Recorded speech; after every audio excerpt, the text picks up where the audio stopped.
খুলনার কথিত সাংবাদিক রিয়াজ উদ্দিনের বিরুদ্ধে ফেসবুক পেজ দৈনিক খুলনার চোখ এর মাধ্যমে অপপ্রচার, মানহানি ও ব্ল্যাকমেইলিংয়ের অভিযোগে উঠছে। ভুক্তভোগী মুসা হোসেন খান অভিযোগ করে বলেন, বিভিন্ন সময় আমাকে ফোন ও সামাজিক যোগাযোগ মাধ্যমে বিরক্ত করা হয়েছে। আমার ব্যক্তিগত বিষয় নিয়ে চাপ সৃষ্টি ও ব্ল্যাকমেইল করার চেষ্টা করা হয়েছে এবং আমার কাছে মোটা অঙ্কের অর্থ দাবি করা হয়েছে। তিনি আরও বলেন, দীর্ঘদিন ধরে তাকে নানা ধরনের ভয়ভীতি প্রদর্শন করা হচ্ছে।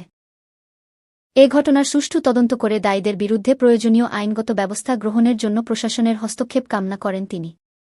এদিকে স্থানীয় সূত্রে জানা গেছে, সম্প্রতি কথিত সাংবাদিক রিয়াজ উদ্দিনের বিরুদ্ধে বিভিন্ন অভিযোগ সামাজিক যোগাযোগ মাধ্যম ও কয়েকটি অনলাইন গণমাধ্যমে আলোচনায় এসেছে এবং তার বিরুদ্ধে নিয়মিত সংবাদ প্রকাশিত হচ্ছে। আরও জানায়, রিয়াজ ও রেশমির মাদকের টাকার জন্য তারা বিভিন্ন লোককে হানি ট্র্যাপ এর ফাঁদে ফেলে অর্থ হাতিয়ে নেয়।